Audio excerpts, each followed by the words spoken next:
bunions are, it's actually Latin for onion, believe it or not.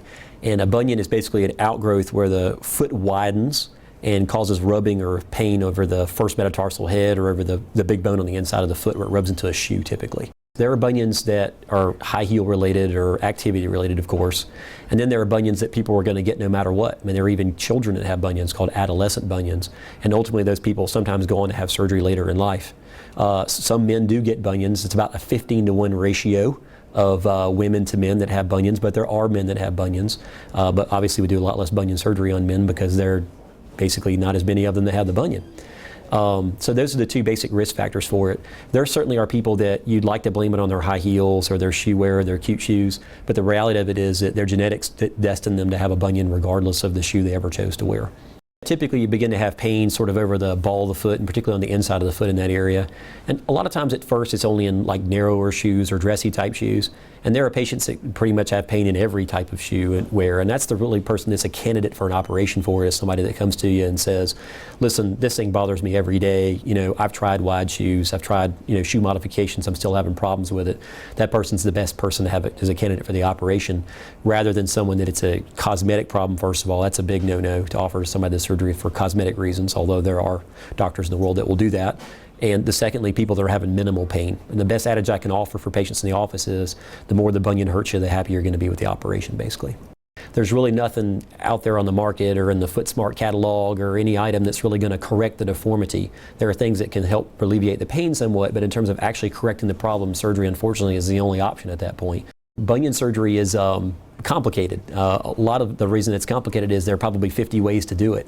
And so it's good to have a repertoire of bunion surgeries that you're comfortable with doing because not every patient needs the same surgery. And it's basically patient dependent upon the patient's age, their activity level, their desires in life, what their x-rays look like, their clinical exam. And so basically we try to tailor fit a bunion operation for the patient based on what we think is going to suit them best given their demands and their lifestyle and basically what their foot looks like. Probably the best advances we have are really accurate intraoperative fluoroscopy. In other words, we can take instant x-rays in the operating room now at all times.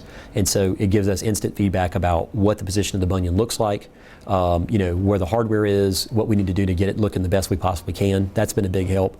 And the second big help has been the advent of lock plating. Essentially, we have plates and screws now designed specifically for bunion surgery. And the beauty of those are that they make the surgery a lot more predictable and they allow the patient earlier weight bearing on them than would have been in say the 1970s or 80s. And so it makes the patient's recovery process go a lot better. Typically they're in a hard-soled shoe or a boot for about 6 weeks time. And then after that we take x-rays and if we like what the x-ray looks like then they're able to start weaning back into their own shoes as their swelling allows. Most people get back to walking for exercise from a bunion surgery at about 8 weeks after surgery, something like that. And then impact type exercise like jogging is more like 3 months or 12 weeks. My superstars can run a 5K or a 10K at about 4 months out. That's about the upper limit of recovery for a runner. The take-home message about bunions is that you need to be ready for the bunion surgery. You need to be sort of thinking about the recovery process and, you know, and the main thing we can impart on patients is, and I ask people this all the time in the office, is just to be patient with me. In America, everybody wants everything to happen quickly and the swelling doesn't go away overnight from a bunion operation. People need to sort of get in their mind what it's going to take to start getting into some of their shoes. And you really can take a year to fully recover from a bunion surgery. I think that's fair to tell everyone who comes in the office that they need to understand that. It doesn't mean that you're not doing a lot of the activities that you want to do, but to really feel like you're totally recovered and you don't think about your foot anymore, it probably is 6 months to a year. And just to be as patient as you can with it. There's just not a lot of ways to make it go a lot faster, unfortunately.